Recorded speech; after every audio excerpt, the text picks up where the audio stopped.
We all love looking at amazing houses online, right? Right. Like those crazy houses that, you'd never be able to afford. But, just imagine like what it would be like to live in a home that's like so well designed that it's not just pretty to look at, but it like, Works with the environment and adapts to like how you live. and that's exactly what we're going to deep dive into today. This incredible house called the Gig Harbor Linear Residence. It was featured on the Pinnacle list and is really a great example of like modern architecture and sustainable living all kind of blended into one. It's amazing how this house really embraces a design philosophy called Northwest regionalism. Oh, okay. Northwest regionalism. I've never heard of that. Yeah, so basically it's all about like blending the house with a natural landscape. Like imagine low roofs that kind of like mimic the horizon. And they use a lot of natural materials like wood and stone. So you get this like really seamless flow between the inside of the house and the outdoors. So it's not just about fitting in. It's about like You live long. really belonging there. Exactly. And the Gig Harbor residence really nails that. The article talks about how it's got this linear design that like mirrors the lines of all the fir trees surrounding it, but it goes beyond just looks, Northwest regionalism also often uses a lot of sustainable features. So the house works with the climate instead of against it. Okay, that's fascinating. I'm really curious to hear more about how they actually achieve that. But before we get to that, the article also mentions that the house was designed for aging in place. What does that even mean? Like in an actual house? Well, aging in place basically means they design the house so that the people living there can stay there comfortably as they get older, like, wider doorways and hallways so you can get around easily even in a wheelchair. Yeah. And no stairs, so you don't have to worry about climbing.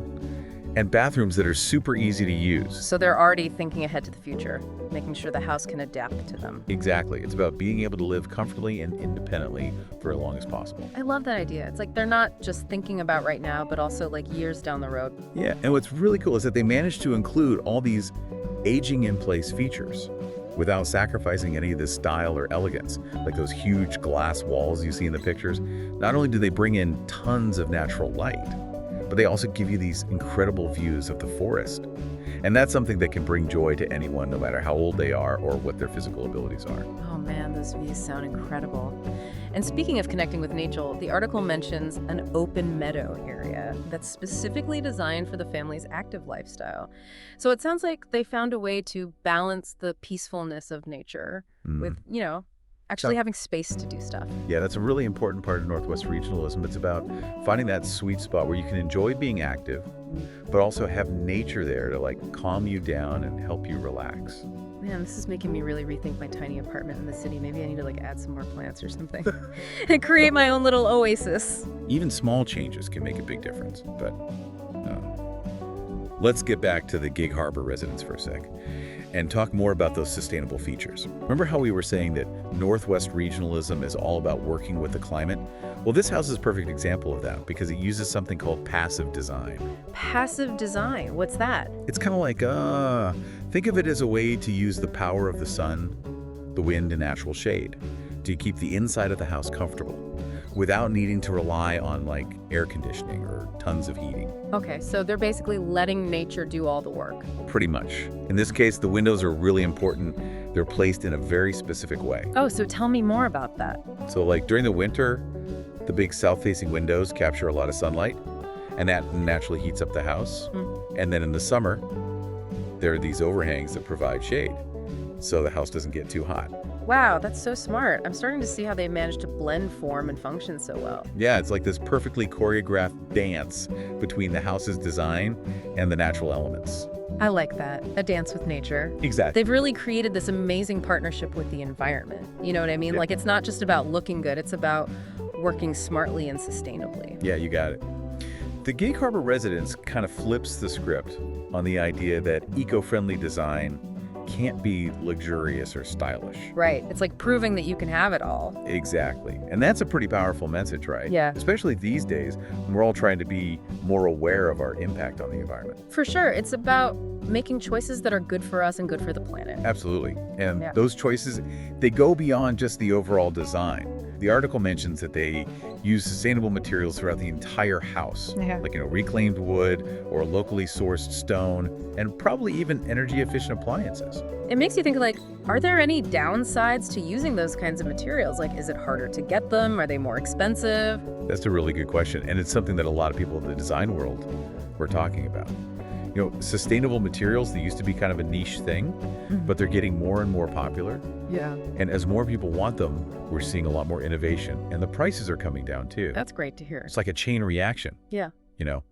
When people demand more sustainable options, the industry has to respond and make those options available to everyone. Exactly. And it's not just about the materials themselves, it's about the craftsmanship, the attention to detail, and the thoughtfulness behind every single decision. I think the Gig Harbor residence really embodies that philosophy, don't you? I totally agree. It feels very deliberate and well thought out. Like they really ask themselves, how can we create a home that meets our needs, but also has the smallest impact possible on the environment? And that's a question we should all be asking ourselves, right? Whether we're building a new house, renovating an old one, or even just making small changes to our current place. You mentioned earlier about how the Gig Harbor residence was designed for aging in place and how well they integrated those features. Do you think that concept could change the way we design homes for everyone, not just for older people? I definitely think so. Why should accessibility only be for a certain age group? Imagine designing homes that work for everyone no matter what their needs or abilities are. That makes a lot of sense. It's about making sure that everyone feels welcome and comfortable in a space. And we can't forget about the mental and emotional benefits of good design. A well-designed home can actually reduce stress, improve your mood, and make you feel like you really belong. Those are things that everyone wants, no matter how old they are. I think that's one of the reasons why this house is getting so much attention. It's not just about how it looks, but also about the message it sends. A message of sustainability, adaptability, and living in harmony with nature. Yeah, it really challenges our ideas of what luxury means. It's not just about being fancy or over the top. It's about creating a space that feels good for your soul and respects the planet at the same time. Speaking of respecting the planet, let's go back to those passive design elements for a minute. You talked about how they place the windows strategically for heating and cooling, but are there any other examples of passive design in this house? Oh yeah, definitely.